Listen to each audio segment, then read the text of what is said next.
Imitation is the highest form of flattery. This is something that's been said in popular media for years in the past. And what kind of sparked the idea for this video is a clip that I put up from the most recent Permanent Marks podcast talking about the significance or lack thereof of LA Knight's recent victory at SummerSlam 2023 in the Slim Jim Battle Royal. One of the commenters on this video said, "I don't get the hype around LA Knight. He's just a Rock and Austin clone," which seems to be sentiment or thought about the current run that LA Knight is in. Now, regardless of what you think about LA Knight, or even if you're a fan of LA Knight the wrestler or the person in general, I do think that this is an unfair criticism. Let me explain why. Because like I said to this commenter, if you think that LA Knight taking from people like The Rock and Stone Cold Steve Austin is a negative towards what he has been doing, then you just don't like professional wrestling as a whole. Let me break down my thoughts on this. If you look at this comment, I even explained how Cody Rhodes himself has said that he has taken many things from multiple wrestlers and put them into his game. And that is just one example. Let's break down Cody Rhodes. There's a recent interview that came out with Cody Rhodes, and I can't remember who exactly did it here on YouTube. If I do remember, I'll try to put, a link to it in the description, or I'll drop a little bit of B-roll of it here in the video. But in this interview, Cody Rhodes says that it took him years to finally embrace the fact that he wanted to bleach his hair because his dad had bleached his hair, because Ric Flair had bleached his hair.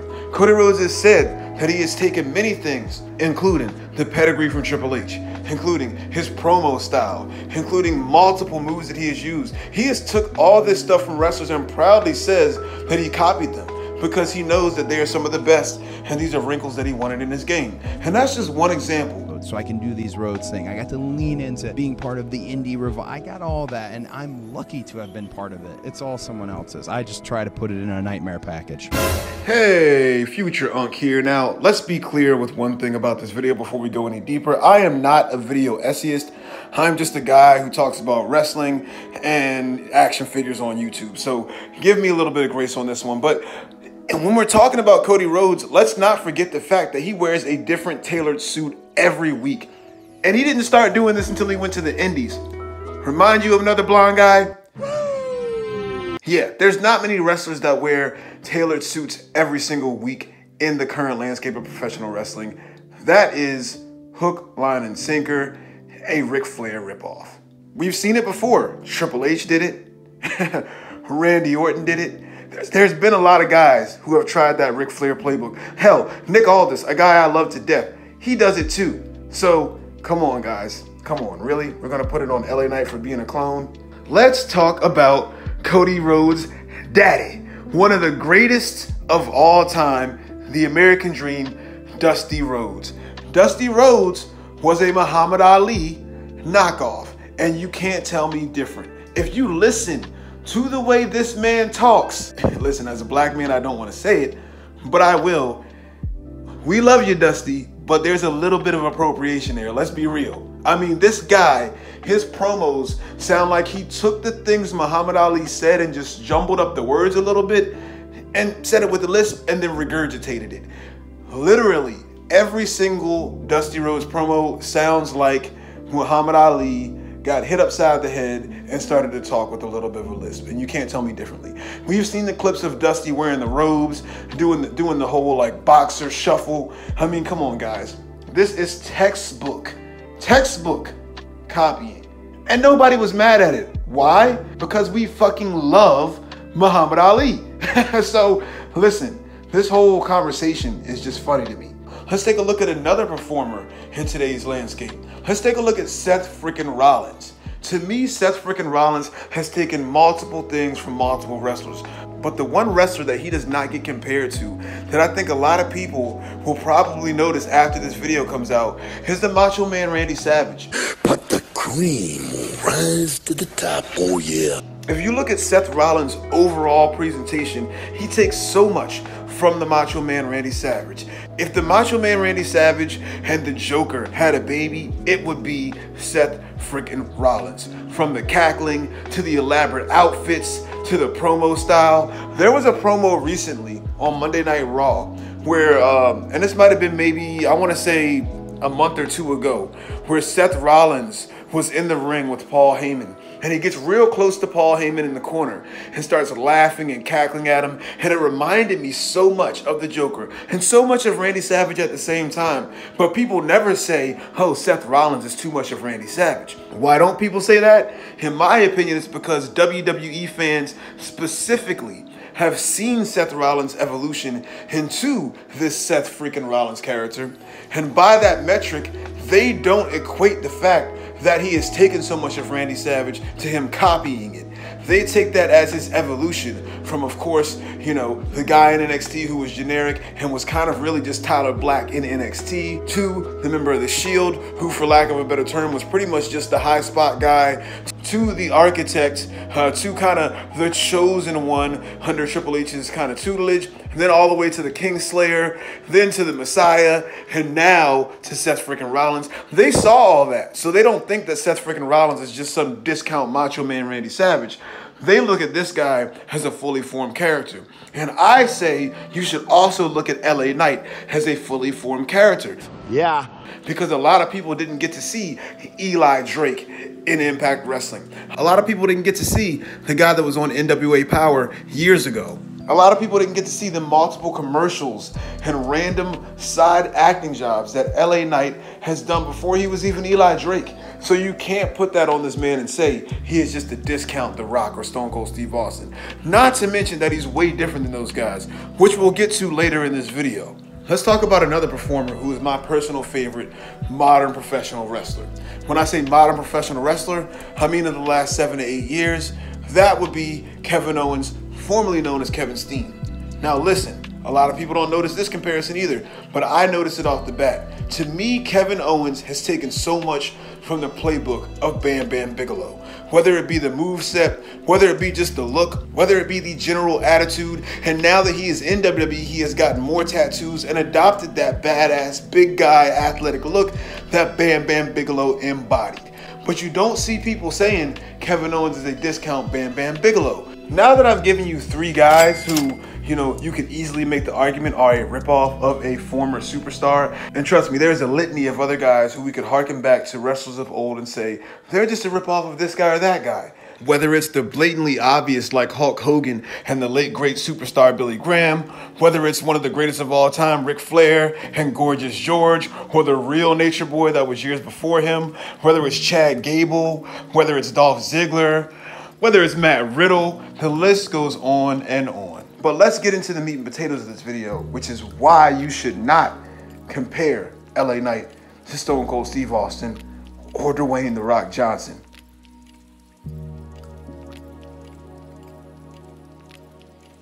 Alright guys, now before we get into this next part of the video, I just want to remind you, like I said earlier, that I am not a video essayist. I'm not working off a script. This is all coming off the top of the dome. I'm just a nigga that likes wrestling. So if I forget anything, leave it in the comments below. Give me grace. Let's have a debate. Let's talk about what I left out. First, we're going to talk about the similarities, okay? We're going to talk about what is or could be constituted as a direct ripoff. And I'm going to try to rattle off as many as I can off the top of my head without forgetting anything. So, of course, LA Knight does do an elbow that is similar to the most electrifying move in all of sports entertainment. You can't deny that. That's fine. But once again, I'm going to bring up some counterpoints to that. Kofi Kingston does the boom leg drop, pretty much the same thing. Top Dollar does his little, stupid balling thing. Say what you want about Top Dollar. MVP had a version of this as well. So miss me with all that bullshit. And let's be real, LA Knight is more over than all of those guys that I just named ever were, probably besides Kofi Kingston. And arguably MVP. Like MVP had a really good run back when he was the US champion with the braids and stuff, but I think LA Knight's more over than any of those guys have been at the height of their career, besides Kofi. Kofi Mania was a special moment, especially in the black community, but that's a whole other video for a whole other day if I get there. All right, so similarity number 1, stole a move, whatever. Everybody steals moves. We talked about Cody earlier. Similarity number 2, the voice. Listen, man, you can't escape having a voice and a cadence that sounds similar to somebody. Now, I'm gonna bring up a comparison and it's gonna be a lot different, but it's kind of similar. If you're a hip hop fan, you know who the Wu-Tang Clan is, and you know who Ghostface Killah is, and you probably know who Action Bronson is. There was a very, very large point of contention between both of these two rappers, especially on Ghostface M, because Ghostface famously said, I don't want nobody copying my shit, or else... When I told y'all niggas back in the Cuban Link shit, I don't want nobody sound like me on no album. Well, yeah, just go back and listen to 36 Chambers. But anyway, let's just say that they're from pretty much the same place. They're both from New York, albeit that Action Bronson is from Flushing, Queens, and that Ghostface is from Staten Island, but they're both from New York and they have that New York accent. One is a black guy and one is an Albanian Caucasian guy, but I give Action Bronson a full amount of grace because I've never met an actual native New Yorker that is of a lighter complexion, for lack of a better term, that does not sound like a New Yorker. So you can't avoid it in that situation. I say all this to say The Rock and LA Knight are not from the same place, but they do have very similar voices and inflections, and I am not mad at all at LA Knight for having a similar voice to The Rock, simply because, listen man, like, they have very different promo styles. I'll say this off bat right now. I think personally, and this is gonna be the hottest take of this video, crucify me, rake me across the coals, whatever you wanna do, just be nice in the comments. I think that LA Knight is a better promo than Stone Cold Steve Austin. Yeah. At his best. Is he a better promo than The Rock? That's up for debate. Listen, to me, The Rock is one of the best on the mic of all time. And I think that's proven by the litany of, you know, compilation videos of The Rock's funniest moments you will find on this very site. And The Rock will take care of the millions and the millions. The Rock is gonna walk over that way. Don't look at the people's booty because it'll get hot, mama, yeah! So I will not say that LA Knight is a better talker than The Rock because I do not think that he is. So therefore, I don't think that constitutes people to compare him and The Rock when it comes to promos in a sense. I think a closer comparison, in my opinion, is to Stone Cold Steve Austin. And why is that? One word. Yeah. The catchphrase. Now listen, when it comes to catchphrases, The Rock had probably some of the most iconic catchphrases in wrestling history. And he has so many that I'll probably forget a lot of them. But Rudy Poo Candy Ass, Lay It the Smackdown, Jabroni, if you smell what The Rock is cooking, know your role and shut your mouth. I mean, come on, man. The list goes on and on and on. Just bring it. I'm probably forgetting a whole lot of them. LA Knight really only has Let Me Talk to You and... Yeah. And Stone Cold Steve Austin's the same way. Hell yeah, that's the bottom line. DCA don't trust anybody. I mean, honestly, those guys, The Rock and Stone Cold, both have way more catchphrases than LA Knight. And honestly, the art of the catchphrase is kind of lost now in professional wrestling. What?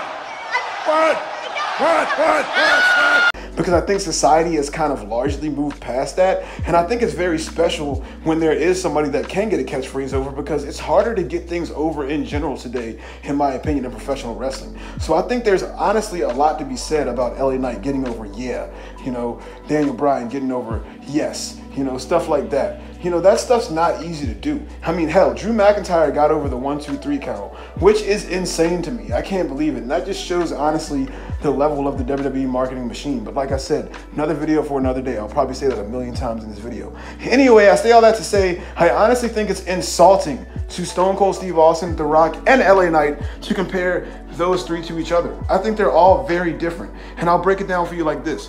Out of those three, I think The Rock is the best in-ring worker. I think technically Stone Cold is probably right there with him, but actually at their highest points in their career, I think The Rock was a lot more athletic than both of these guys and a better in-ring performer.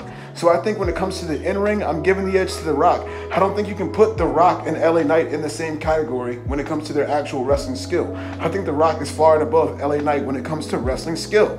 When it comes to actual promos and on the mic, I think that LA Knight is better than Stone Cold Steve Austin, but I do think that The Rock is better than both. So I will say they're all kind of in the same ballpark when it comes to promos, but I think they're all very different. I think I would be the most afraid of The Rock on the mic if I was another performer, and I think it's honestly a disservice to what The Rock did in his career to compare LA Knight to him, because The Rock is just on another level than LA Knight. And that takes nothing away from LA Knight, especially in a climate of professional wrestling where everything is scripted and overproduced to a point where it's almost sickening and makes me want to vomit on a daily every time I watch a WWE product. But that's neither here nor there. So I wouldn't compare them. I think it's just disrespectful. But anyway, listen, man, I'm kind of going on a tangent. And now this video is going to be all jumbled up and go crazy, like I told you. I'm not a video essayist. I'm not working off a script, but I'll try to get this thing back on the rails.